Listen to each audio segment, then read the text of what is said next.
Mi nombre es Carlos Tiberio Quesada Chalita, soy pediatra y alergólogo e inmunólogo pediatra y radico en la ciudad de Tepic, Nayarit. La alergia se define como cualquier efecto adverso a la salud producto de una reacción inmunológica que se reproduce ante la ingesta de un alimento en particular. La alergia puede tener varias formas de presentación. En general, las formas clásicas son las mediadas por IgE. Esta molécula de IgE se va a producir una reacción de forma inmediata en los primeros segundos o los primeros minutos después de la ingesta de este alimento problemático.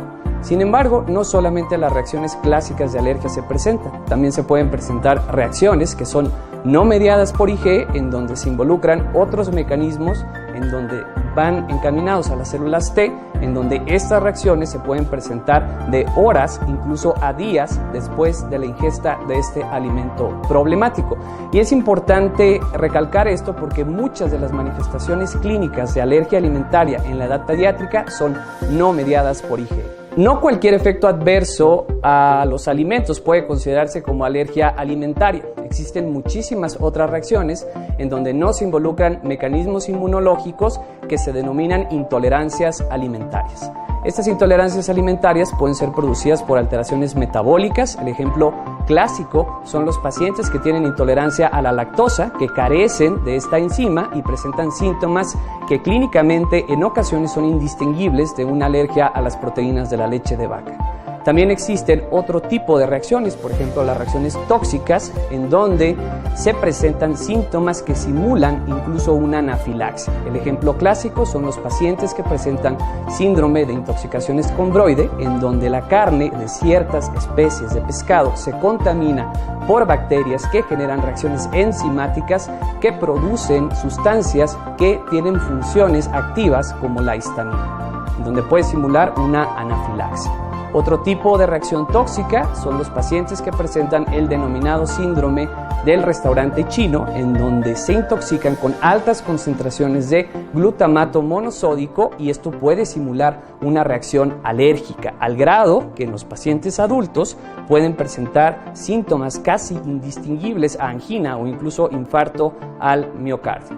Otro tipo de manifestaciones no inmunológicas involucran la intoxicación por taninos, que son sustancias que se encuentran sobre todo en el vino tinto o en los quesos añejos. Estas reacciones pueden generar cefalea o incluso eritema, que pueda simular manifestaciones cutáneas de alergia. Existen otras manifestaciones de tipo neurológico vinculadas con mecanismos tóxicos, por ejemplo el botulismo, en donde estos pacientes presentan debilidad muscular después de la ingesta de ciertos tipos de pescado. Y hay otra reacción muy importante que consiste en las reacciones adversas a ciertas especies de pescado que son parasitados por un germen que se llama Anisakis simple. Aquí la reacción no se produce per se a la carne del pescado, sino se produce al parásito que infesta a estas especies de peces. Dentro de las reacciones inmunológicas se encuentran las reacciones alérgicas genuinas. Tenemos reacciones que son mediadas por IgE.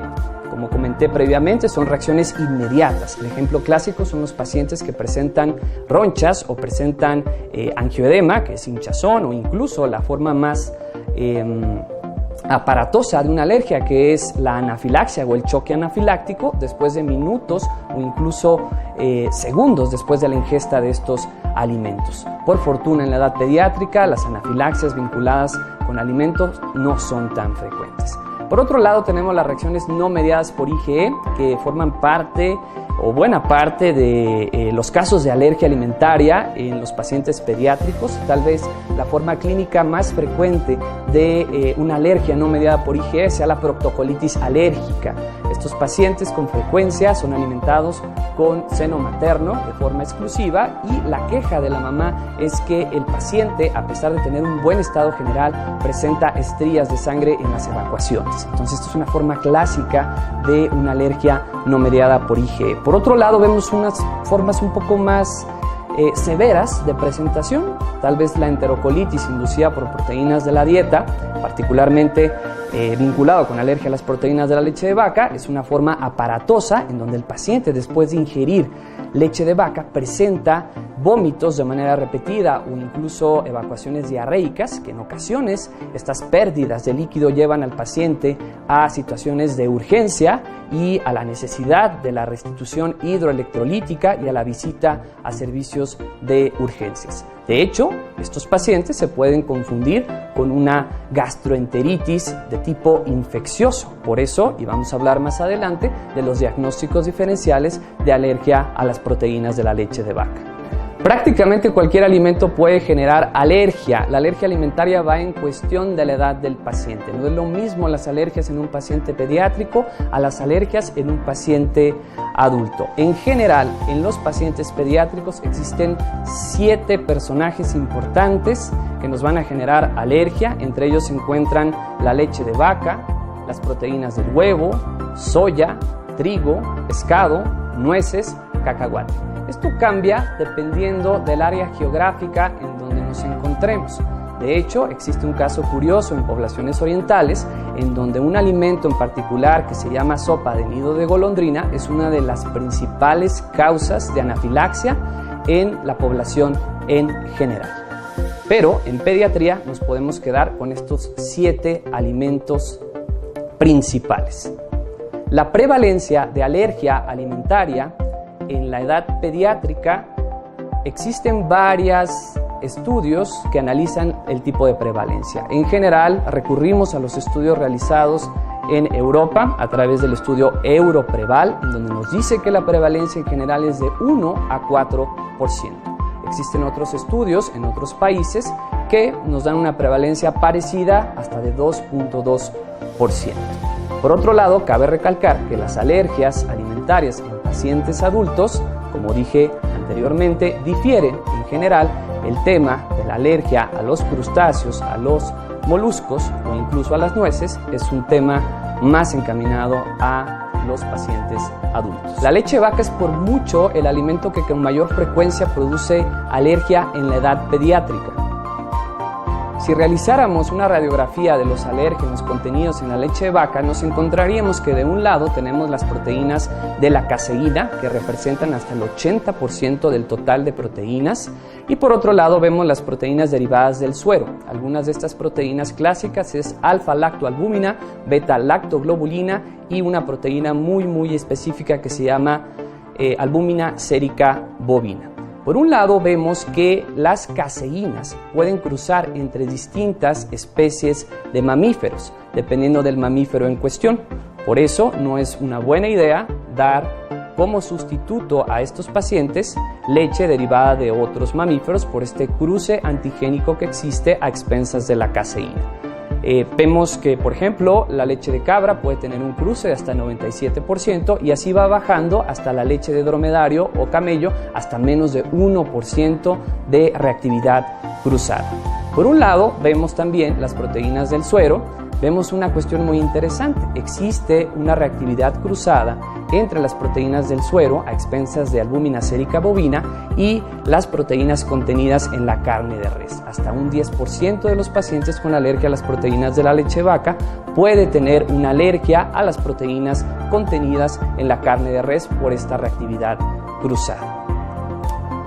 Por otro lado, vemos que existen diferencias entre la leche materna y la leche de vaca. Para empezar, la leche de vaca contiene una proteína que no tiene la leche humana, que es la beta-lactoglobulina. Las caseínas y la alfa-lactoalbúmina se comparten entre la leche de vaca y la leche humana. La caseína es una de las proteínas principales. La relación de caseína o la comparación de caseína entre la leche humana y la leche de vaca, vemos que el 80% de las proteínas de la leche de vaca corresponden a caseína, mientras que el 60% de las proteínas de la leche humana corresponden a caseína.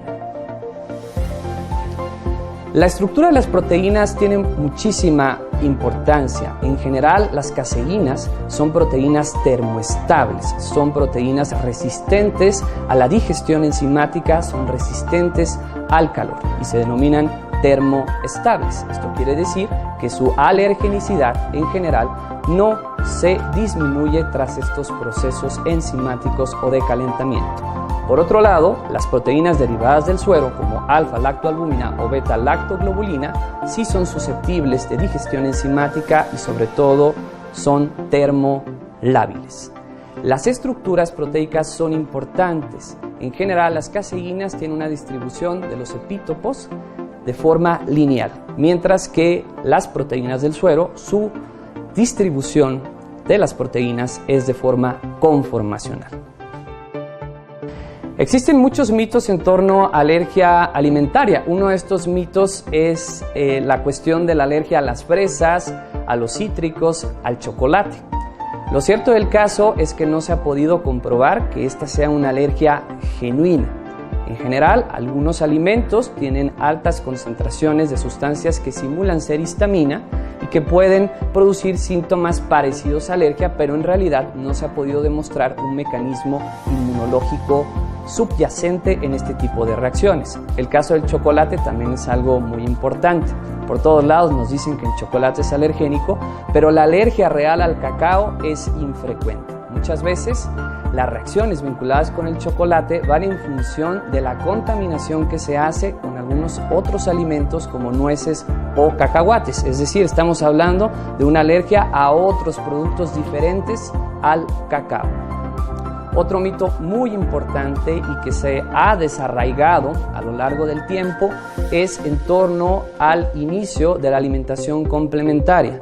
En la actualidad no existe ninguna razón justificada para retrasar la introducción de alimentos potencialmente alergénicos en la edad pediátrica, es decir, productos o alimentos derivados de la leche de vaca, proteínas del huevo, cacahuate, pescado, carne de res, carne de puerco, pudieran introducirse de manera segura en las primeras etapas de la vida sin temer al tema de la alergia alimentaria, a diferencia de algunos años en donde se decía que estos alimentos se debería de retrasar su introducción con el fin de disminuir el riesgo de alergia.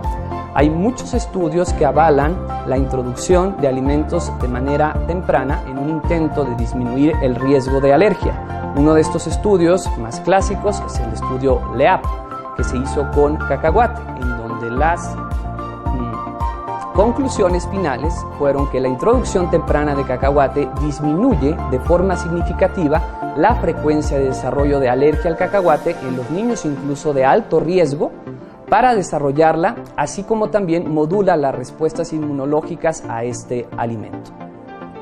Existen varios mecanismos inmunológicos que explican la alergia alimentaria. El primer proceso de la alergia consiste en la sensibilización, que consiste en la exposición primaria del sistema inmunológico a esta proteína problemática. La sensibilización se puede dar a través de tres vías. La vía clásica, que es la vía oral, en donde nosotros consumimos el alimento, y a través de vía intestinal el paciente se sensibiliza. Por otro lado tenemos los alergenos de clase 2, en donde la sensibilización se da por vía inhalada. El ejemplo clásico son los pacientes con el síndrome de polen frutas, en donde el paciente se sensibiliza con una proteína derivada del polen que comparte reactividad cruzada con proteínas contenidas en la cáscara de las frutas, y cuando el paciente consume cierto tipo de frutas presenta síntomas de síndrome de alergia oral a expensas de prurito o incluso inflamación alrededor de la boca, sin que en la mayor parte de los casos llegue a reacciones más severas como la anafilaxia. Por otro lado tenemos otra vía muy peculiar, que es la vía de sensibilización cutánea, en donde los pacientes se exponen a pequeñas cantidades del antígeno por vía cutánea, y posteriormente, si no se genera un proceso de tolerancia efectiva, el paciente, al consumir este alimento por el cual se tuvo que tener contacto por vía cutánea, presenta una alergia clínicamente relevante al ingerir este alimento. El ejemplo clásico son los pacientes con dermatitis atópica que tienen una barrera cutánea alterada y se exponen a pequeñas cantidades de aceite de almendras. El paciente se puede sensibilizar por vía cutánea y posteriormente, si tiene un perfil positivo para alergia alimentaria, puede desarrollar una alergia alimentaria franca cuando consume este tipo de alimento por vía oral. El primer proceso importante es la sensibilización, que consiste en la exposición por vez primera a este antígeno. En pacientes genéticamente predispuestos, la exposición a este antígeno hace que muchas células del sistema inmunológico se empiecen a mover. Llega una célula presentadora de antígeno y a través de ciertas comunicaciones con otras células hace que las células B, que son las células productoras de anticuerpo, generen IgE específica en contra de este alimento. Cuando existe una segunda exposición, esta célula que contiene estas IgE clavadas en su membrana capta el antígeno y se genera un cambio conformacional en la célula, se empieza a degranular esta célula y a liberar todos estos mediadores inflamatorios que son responsables de la alergia. Entre estos mediadores inflamatorios se encuentran heparina, histamina, factores quimiotácticos, entre otros. Existen otros mediadores importantes que no están preformados, sino que se generan de nuevo a través de los fosfolípidos de la membrana celular por medio de una reacción enzimática catalizada por la fosfolipasa A2, dando origen a sustancias como prostaglandinas, tromboxanos o leucotrienos que aumentan aún más la inflamación en nuestro paciente y que son las responsables de todos los cambios que se generan en la alergia alimentaria, produciendo aumento en la permeabilidad vascular, con vasodilatación, con edema, produciendo urticaria o angioedema, o en otros casos también el aumento en la síntesis de leucotrienos nos llevan al típico broncoespasmo que se presenta en las reacciones alérgicas. Como mencioné, en alergia alimentaria existen reacciones mediadas por IgE. Los ejemplos clásicos es la anafilaxia como la expresión máxima de una reacción alérgica que puede llegar a la fatalidad. Tenemos por otro lado el síndrome de alergia oral, que sería la versión más leve de la alergia alimentaria. Estos pacientes, los síntomas se circunscriben a nivel de la cavidad oral y no evolucionan a síntomas multisistémicos. Otro tipo de síntoma mediado por IgE es la urticaria y el angioedema después de la ingesta de un alimento problemático. El ejemplo clásico son los pacientes que consumen huevo y son alérgicos, se enronchan o se hinchan después de la ingesta en los primeros minutos o en los primeros segundos. Por otro lado, tenemos reacciones que son reacciones no mediadas por IgE. Esto es bien importante en la edad pediátrica porque buena parte de los pacientes con alergia a las proteínas de la leche de vaca tiene reacciones no mediadas por IgE y la reproducción del síntoma no se produce después de los primeros minutos, sino que tienen que pasar incluso horas o días después de la ingesta de este alimento problemático. Los cuadros clínicos clásicos vinculados con reacciones no mediadas por IgE son la proctocolitis alérgica, la enterocolitis inducida por proteínas de la dieta, la enteropatía inducida por proteínas de la dieta, entre otras. Pero también tenemos otras reacciones que son mixtas, en donde intervienen tanto mecanismos mediados por IgE como mecanismos no mediados por IgE. El ejemplo clásico es la dermatitis atópica. El proceso de tolerancia inmunológica es muy relevante en el desarrollo de alergia alimentaria. Un fracaso en la tolerancia inmunológica ante alimentos es el responsable de la alergia alimentaria.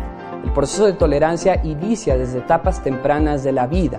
La tolerancia se echa a andar cuando el paciente se expone a estas proteínas derivadas de los alimentos a través de un perfil de citocinas que se llama perfil TH1. Se generan células T reguladoras que de alguna manera disminuyen la reactividad o impiden la reactividad ante proteínas diferentes totalmente a la naturaleza humana, como el caso de las proteínas derivadas de los alimentos.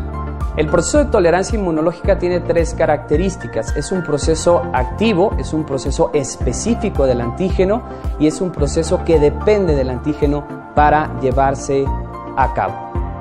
En general, las alergias alimentarias que se presentan en las primeras etapas de la vida tienen buen pronóstico, tienden a remitir a lo largo del tiempo. Sin embargo, por otro lado, vemos que las alergias que se instalan en las formas más tardías o en las etapas más tardías de la vida, como en la vida adulta, tienden a resolver con menor frecuencia. La alergia alimentaria se debe de considerar como una enfermedad multisistémica en donde prácticamente cualquier órgano se puede ver involucrado. Tenemos por un lado las manifestaciones a nivel cutáneo, se puede presentar desde un exantema, un eritema, una urticaria, un angioedema, a nivel respiratorio, desde rinorrea, congestión nasal, estornudos, hasta las formas más graves como un espasmo laringio o sibilancias. Por otro lado, el sistema cardiovascular también puede ser presa fácil de una alergia alimentaria, con alteraciones de la conciencia, hipotensión arterial, incluso choque, ¿no? Hay que recordar el choque anafiláctico como la expresión máxima de una enfermedad alérgica. Por otro lado, el tubo digestivo también, a la alergia alimentaria le encanta tomar el tubo digestivo. De hecho, es un órgano de choque muy frecuente en la edad pediátrica. Es una forma de presentación temprana de la alergia alimentaria. Tenemos varios cuadros, puede afectar desde el esófago hasta las regiones más distales del intestino. Vemos por un lado la esofagitis eosinofílica, vamos bajando hacia la gastritis eosinofílica, la enterocolitis, pasando por la enteropatía y llegando hasta la proctocolitis alérgica, clásicamente vista en pacientes alimentados exclusivamente con leche materna. Aquí vemos una imagen en donde vemos el resumen de manifestaciones mediadas por IgE, en donde vemos la urticaria, la hipotensión, el angioedema o las sibilancias, y por otro lado las manifestaciones no mediadas por IgE, como la presencia de vómitos, diarrea, el sangrado a nivel de las evacuaciones, y en pacientes con formas crónicas, la falla para crecer, la disminución o la falta de posibilidad de ganar peso y talla a lo largo del tiempo, y vemos también las manifestaciones de tipo mixta como la dermatitis atópica o el eczema, en donde participan ambos mecanismos. Por otro lado, existen otros síndromes más específicos, ya lo mencioné, como el síndrome de alergia oral, en donde los síntomas se circunscriben a cavidad oral. Pueden presentar prurito, pueden presentar un poco de edema, pero en general son pacientes que no evolucionan hacia las formas multisistémicas. Existe otro cuadro clínico atípico vinculado con alergia a las proteínas de la leche de vaca que se llama síndrome de Heiner, que es una hemosiderosis pulmonar inducida por proteínas de la leche de vaca, en donde estos pacientes tienen una presentación muy severa. Son pacientes que tienen hemorragias pulmonares, pueden llegar a tener anemia secundaria, tienen falla para crecer, y estos pacientes los vemos en entornos de urgencias. Afortunadamente no es una forma frecuente de presentación de alergia a las proteínas de la leche de vaca. Sobre el pronóstico de los pacientes con diagnóstico de alergia alimentaria. En general, se estima que entre más pequeño se presenta el paciente con alergia alimentaria, mayor potencial de resolución tiene. Entre más tardíamente viene la expresión de la alergia alimentaria, menor probabilidad de porcentaje de remisión tiene. En el caso específico de los pacientes con alergia a las proteínas de la leche de vaca, se estima que a medida que van aumentando en edad van resolviendo el problema. Al año de edad, la mitad de los pacientes resuelven esta alergia a las proteínas de la leche de vaca. Hacia el segundo año hasta el 75%, y hacia los 3 años el 90% de los pacientes ya toleran este alimento, y solamente 10% de estos pacientes persisten con el problema más allá de los 3 años de edad. En el caso de otros alimentos en particular, se estima que en general los alimentos más alergénicos en la edad pediátrica se espera la resolución de la alergia hasta en un 85% de los casos. Esto es para trigo, para huevo, para soya, para leche hacia los 5 años de edad, y en el caso de otras alergias, por ejemplo al cacahuate, hasta en un 20% de los casos, o en el caso de las nueces, 9% después de los 2 años después de haber hecho el diagnóstico.